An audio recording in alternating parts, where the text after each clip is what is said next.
Hello and welcome back to another Minecraft Let's Play video with me, FoxyNoTail, here in Slack Lizard Space on Truly Bedrock, the server in 1.14.09. Is that a B I hear? Oh, no, yeah, that's a Slack grumbling. That's a B. Right, so Foxy's doing his intro, and I'm about to wrap mine. Maybe, potentially. We'll see. I don't know. Stuff and things. Foxy, I had to tear out 2 of the slime chunk farms. They had to go. So it wasn't a chunk error then. You have dismantled the half of the slime farm. Yes, I have dismantled half of the slime farms because when I am AFK to get witch drops and iron farm drops, these 2 slime chunks right here are loaded. And they are loaded, and I am filling these double chests up non-stop. I've got like so many shulker boxes of slime, it's not even funny right now. Well, they gotta go. You know, there's still 4 others. Yeah, and there's loads of slimes on them. You know, it's not the end of the world. It's absolutely fine. I'm glad you've done it, to be honest, because I know your base has had a few issues since the last few updates, and I know it's got a few more now, hasn't it? Why don't we just come up here to the top? Let's just go up here to the top. Let's hope it's nighttime. Who's on right now? There's me, you, and Blue Jay. Let's go up here to the top. Let's see if it's nighttime. Oh dear, Slack. Oh dear. My game's just completely. Oh dear. Did this last time I was at your base actually. Good talk. Good talk. Way to go, Mojang. Way to go. Good talk. Not Mojang's fault. It's your stupid base. You coded it wrong.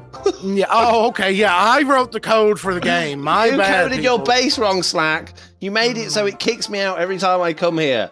It's so weird. Why does your base have? I reckon it's on the carpet. You know. I reckon the carpet. Oh the yeah, game can't handle it because it's not a full block. Okay. Sure. True. Blame it all on me. Oh look, there's creepers on trees already. Good talk. Look, there's creepers on this tree over here and that tree over there. What? Where? Down there in the tree. You want to really see something funny? Come over here. Let's go to the fog effect better lake. Than mine. I can't see anything. All right, come over here to the fog effect lake. Okay. Okay. Come over here. Yep. Start knocking out torches. Okay. Oh, are we gonna watch things spawning on glass? Yep. We're gonna watch. Is that why your legs are full of torches? Yep. That's why my legs full of torches. Go ahead and just start knocking out torches here in the middle of this thing. I'm not laughing, Slack. I'm not. I feel your pain, but. It's just, it's quite comical, isn't it? Because 1.13 just like gave us a taster for bad spawning, you know, things going wrong. And now they've like give us the full dessert. They're like, here you go, guys. This is what we can really do when we mess with spawning. Well, there's a spider on your carpet over here, buddy. Yeah. Oh, there's a skeleton spawned on glass, looks like. Yeah. Very good. Very, there's nice. There's a creeper in the tree. Yeah. Hey, buddy. It's really warmed my heart that I've got mobs spawning in trees and everything now. It's really. The thing is, right, you could look at it as, oh man, I spent all of this time mob spawning my base and now I'm really frustrated. Or you could look at it like, well, let's be realistic now. Let's pretend this was real life, because obviously in real life, bad guys just appear in the middle of nowhere, right? They're not. Yeah. Bad guys aren't going to go, oh, well, that's glass. I'm not going to appear there. Are they? No. But at the same they've time, made it more realistic. No, Foxy. No, it's a game. It's a game. You're not going to try to convince me of something different in this argument. Look. Oh, look on the glass beside a torch. He just spawned on the glass beside torch. Oh yeah, but Foxy. They don't count because they're special. They're special on glass. No, it should count. See, wow. Just God. Oh my goodness. Where'd you go? Did you go to your base? I've gone to my base, and you should head over here because I've got a new building that you're going to be really so impressed with that I think we should base on, or at least use for inspiration for a new farm slash dare I give spoilers? Honey block making machine. Yeah, I done flew in and kind of seen that. That looks vaguely familiar. It looked bright yellow like a honeycomb or something at first. It's a beehive. It's a beehive. Come inside. Nice. Come inside and see it. Do you got bee suits out here? Oh, hang on a minute. We just have to have a quick. Oh, I haven't got a bed. Have you got a bed? Have a quick sleep, because they all come out during the day in the morning. Go stand in there, right? I'm going to have a sleep. And when it becomes morning, I love the sound they make. Yes, this is great. Yeah, but you wait. You're going to be surrounded by bees, buddy. I have many bees. Right, hang on. Well, yeah, I was about to say they came out and went back in. Yeah, because the time resets, doesn't it? Ready? On your marks, get set, go. Woo! Look at all my bees. And look, all of their things are ready to harvest. That's like another 3 honey blocks, 4 honey blocks. Yeah. In order to get an efficient AFK-able farm of this, the amount that you would need is crazy, but I'm down for that. So is that what you're trying to say you want to do today, is go find some more of these? Yeah, I think what we need to do is invent our very own, not copied from anybody else, completely unique Slack and FoxyNoTail honey, like, stealing farm design. And then we can go and grab ourselves a few bees and some hives, and we can, I think we can make one and make it the bestest farm anyone's ever seen. Okay, so Slack and I have been making some progress on this bee farm. We have made some silly mistakes, and the biggest issue that we've got at the moment is actually how we're going to get the water back in the system. So this little system that I've built here, or that we've designed, is probably not the best one, to be honest. And we do realise there are other ones out there, and we know that who's made them. We do know we're trying to come up with something unique. I haven't personally looked at any of the designs. Slack has, and I've come up with this one. Hopefully it's going to be different, and it doesn't have to be the most efficient. It doesn't have to be the best or the fastest. It just, the part of the game that me and Slack enjoy playing is innovating and coming up with their own ideas. And you never know, it just might be the best idea that's out there. It probably isn't. But after we've iterated it and generated new versions of it over time, it might become better. So I'm going to hop over to a testing world now and just show you exactly the idea behind this design, and then try and explain where the flaws come from. So here on my creative world, I've come up with a few different designs that I thought might do the job, and the one that we've kind of ended up with is this one here. So what we've got is effectively a dispenser, which is looking at a beehive, which has an observer behind it, like that, a sticky piston just behind this observer there, a redstone block behind that, and then a repeater firing there. So basically what happens is, when this becomes full of honey, the state will change, the observer will see it, that redstone block will go down, it will activate this dispenser, which, if it has bottles in, will fill the bottle with honey and it will spit it out. Now, there is a flaw with this design, and the flaw is that when the redstone repeater fires, the idea is I wanted this to be tileable. So let's say we got 2 of these side by side. When that redstone repeater fires, it's actually going to affect all 3. So let's put some redstone torches in there and some green concrete blocks in there. Let's break this middle one again and put it back, and you'll see we get all 3 firing, which isn't ideal. The other issue with this is that the observer not only sees when this becomes full of honey, but it also sees when the bees leave and enter. So this was the original design we came up with. This was actually version 2. The original design is slightly different, and it kind of... Oops, I didn't mean to do that. Kind of does the same sort of thing, but...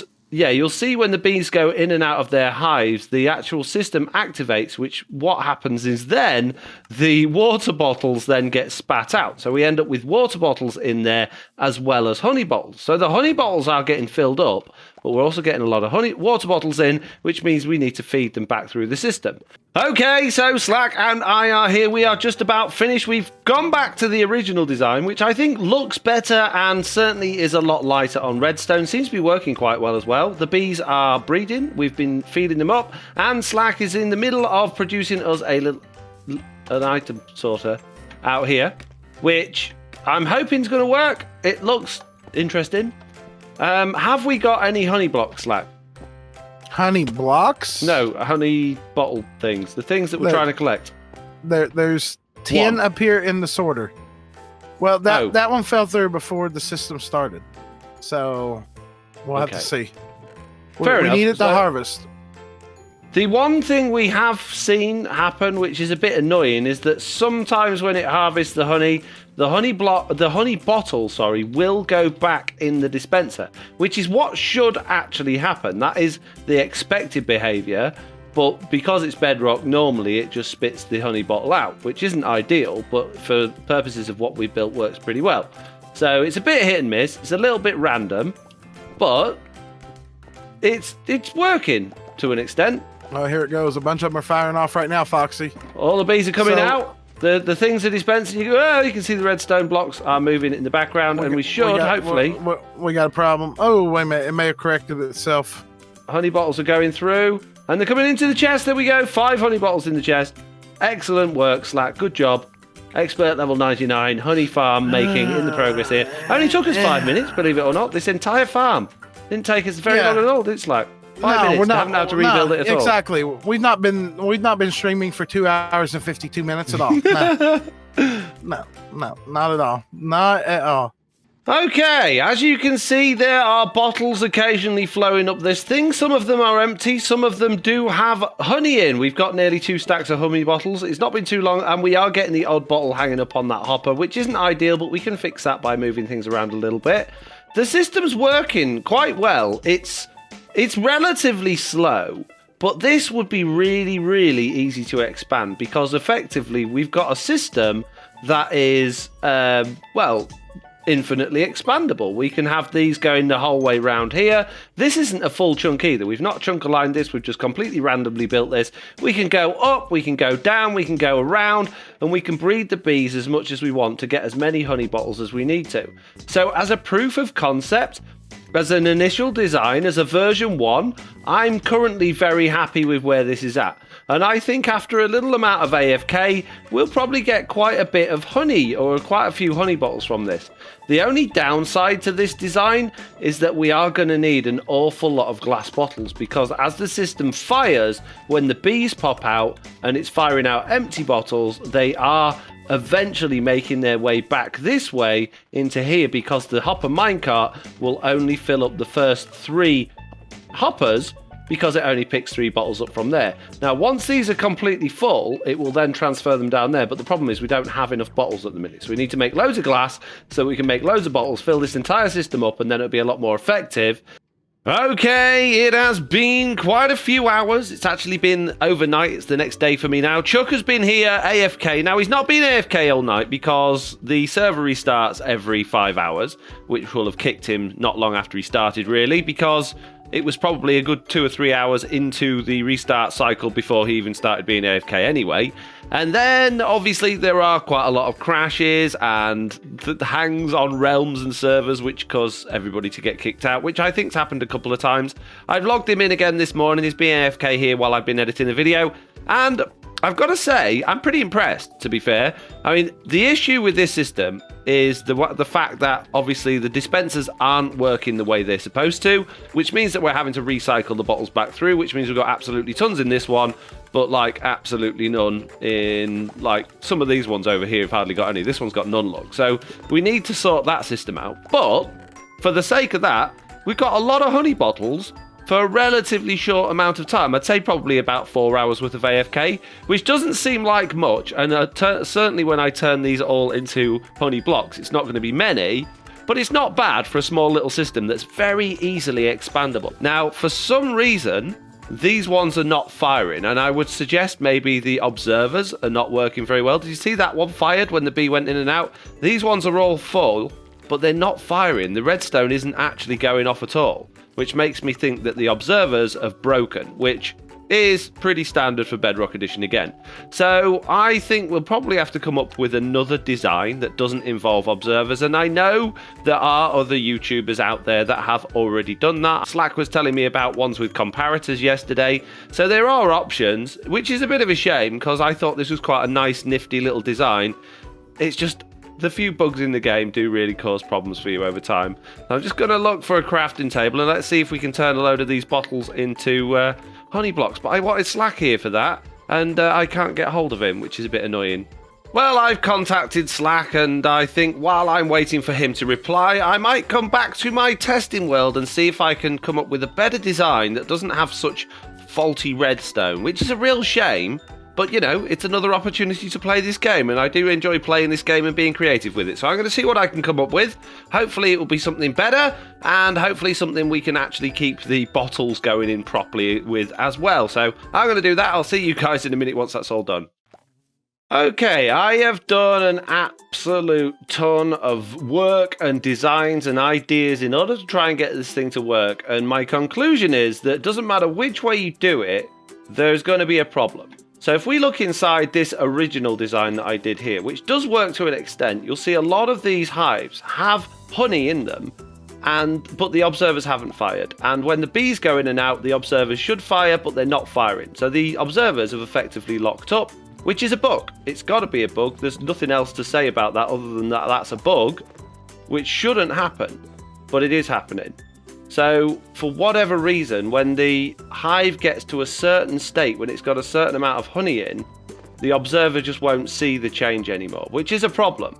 That's a certain problem. So the other option is to go along the lines of using comparators. So you can take a signal strength from the comparator, which detects how much honey is inside there, and when it gets to a signal strength of 5, it will then, well, that's basically when it's full of honey, which is absolutely great. And you can create a relatively small system like this, or a relatively big system like this, which is tileable, which when the signal strength gets to 5, the piston will stick out that redstone block, it will fire this dispenser, and it should give you a bottle of honey. But can you see what's happened here? We've got a honey bottle on the floor, but the system hasn't reset. And the reason for that is, if there's any space inside your dispenser, because dispensers are random, there is a chance that honey bottle will get fired out instead of an empty bottle collecting the honey, which isn't ideal.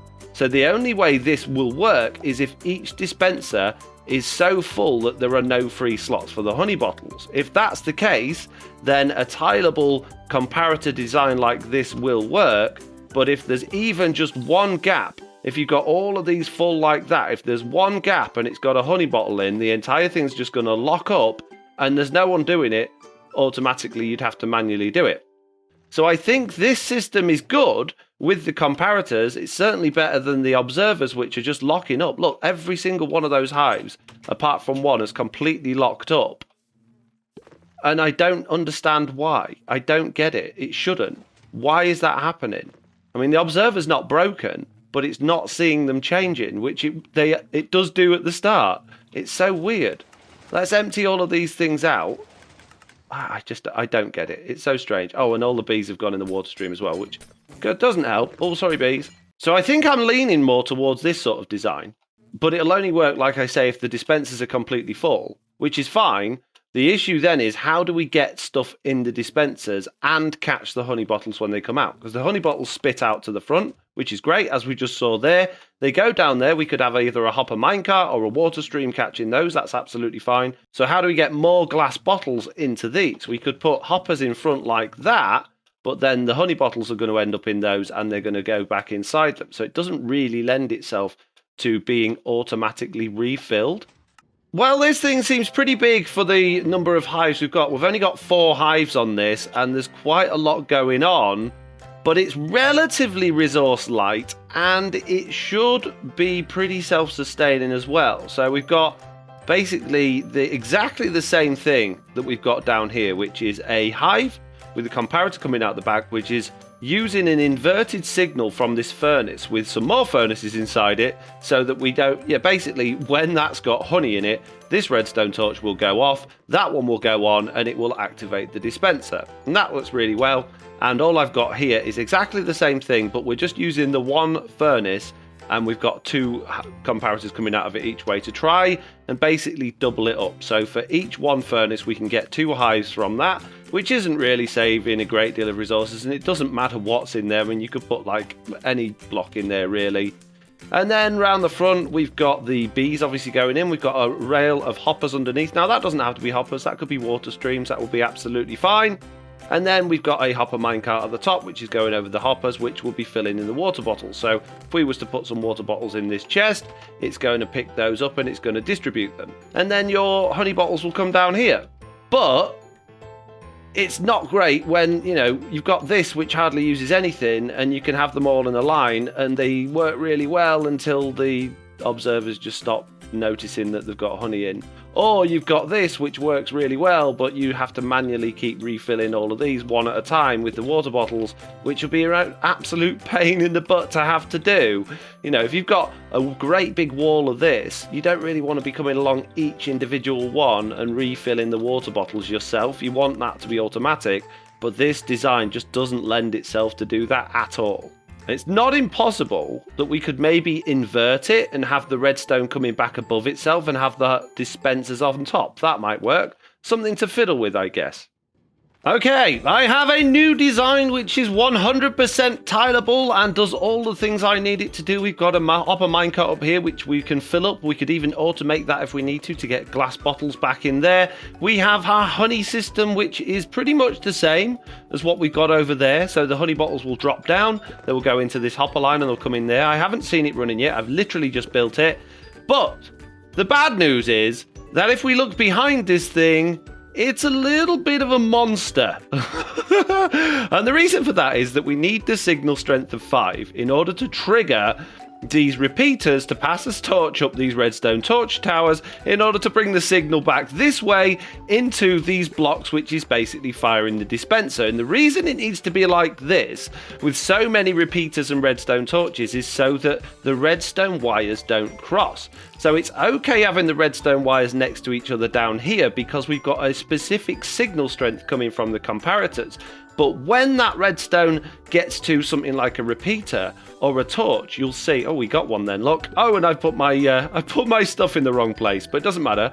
Yeah, the signal will only travel through one, so we're only activating one dispenser at a time, which means we're not chucking empty water bottles everywhere, so we don't need an empty glass bottle dispensing system or collection system, like we did on that one over there. But this time, we've used quite a lot of redstone resources. Granted, we've used, an awful lot of redstone resources, but the system itself is tileable, which means you can get a lot more hives in a lot less space, which means you're going to get more honey blocks for the amount of effort you're putting into building this thing, which is ideal in my opinion. So let's put these grass blocks and these flowers back in the right place. And let's add a few more bees in here because I think a few of them just escaped when I was doing that. And make a little hole and escape before the bees get out. And I think, so far, as much as it's a bit of a mess that way and requires a lot of repeaters, that's probably my favourite design so far in terms of the fact that it's definitely scalable on a really easy way because you could stack it vertically, you could have it going in a loop round the sides, you could do it any way you wanted, and you could have a really good glass bottle system rather than just a chest here. You could have an actual half decent glass bottle system, and that bee wants to get back in and you go, no, you don't want to get back in. Oh no, look, now we want to escape in. You bees are dumb. And we've just got some honey bottles dropped down into those hoppers, but the hoppers haven't picked them up. Why are the hoppers not picking them up? What? Okay, another bug. Yes, so many bugs with these bees. They did say it was the bug in the bees update, but that was supposed to be bug fixes, not breaking. Why that? They go in if you... What? Why are they not just getting picked up by the hoppers? If I throw them, they do. Is that a visual thing? Does the game show it somewhere where it's not actually? Oh, well, I guess water streams is probably going to be the best bet for that then. If water streams get involved, I think we'd be a lot better off then. But that's a shame. But other than that, everything works really well. You just saw it in action. You saw all 3 of those bottles pop out, which is absolutely great. So I'm happy with that. So I think probably not today, but at some point in the future, I'll build another farm on the realm and I'll do it in this way. And hopefully we'll get a lot more honey and it will be a lot more efficient. But on that note, I'm going to have to say... Oh, in fact, before we go, let's just check the honey farm, see what Chuck's got going on. And then I'm going to say goodbye. Because it's the end, guys. It's the end. Oh, and look, I look like Chuck. What a surprise. So this is what we had before, which I've put in the sugar box. And now, since I've been doing all of that testing, we've got quite a bit more. Oh, and Mr. Barbecue's back. Of course he is. Hello, Mr. Barbecue. Likes it round here. He's always popping in to see how we're getting on. But that's not bad. We've got nearly a full shulker box of those. I'm not going to make them into honey blocks yet because I want to do that with Slack. But I'm going to calculate how many honey blocks that is. It's 83 honey blocks worth, which is just over 1.3 stacks. So it's not many, but that's like a whole stack of honey blocks in one evening's worth of AFK and a little bit of playtime. So it's not horrendously slow. And I think with our new system, it's going to be loads quicker because, like we discovered earlier, this is running at like a very, very low capacity. Half of these things aren't even running. So if all of these things were running, it would be so much faster. Anyway, that's enough from me. I'd like to say thank you all very much for watching. I hope you enjoyed this video. If you did, do please leave a like. If you haven't already, please do subscribe. And hopefully I'll see you all in the next one. Bye!